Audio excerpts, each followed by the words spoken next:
Kuya B-Boy, para sa dalawa na to, ang masasabi ko, parehong talentado to eh. At ang gustong-gusto ko sa pareho sa kanila, may plataforma para sa kalikasan. Isa sa hinahanap ko rin sa babae yan eh. Oo.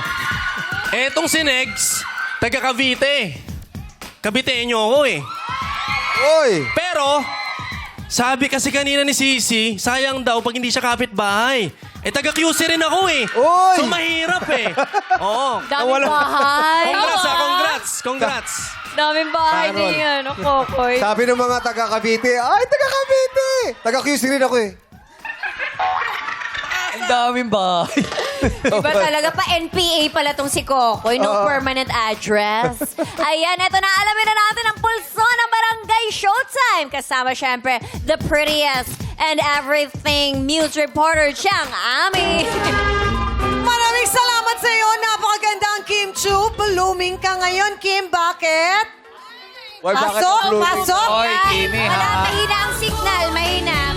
Pero narinig mo, ha? Malinaw ang signal mo dito, Kimi. Blooming ka, Kimi. Wala, Chang. Hindi ko naririnig. Sige, Jang, sige. Jang. Oh, yes. Blooming siya sa tag-ulan. Oo. Yun talaga yun. Diba? Eto na nga, kahit wala pa ang resulta, in love na sa energy na parang may nanalo na. Kaya naman, Madlang People, choice mo, show mo! Aber, sige nga, patingin.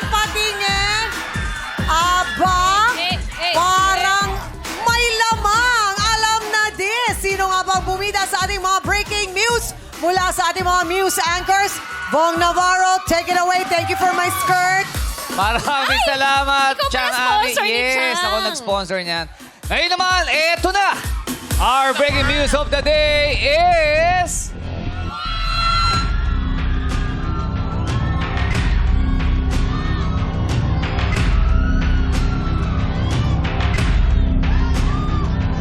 Number 2, Sisi Rosas ng Barangay Batasan Hills, Quezon City. Congratulations, Sisi, at sa iyong barangay Batasan Hills, Quezon City.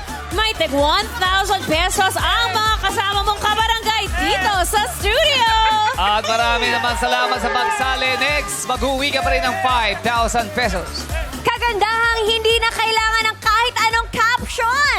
I-share na yan sa buong nation dito sa Breaking News! Tawag na tanghala na sa pagmamaling ng our show! Our time is Showtime!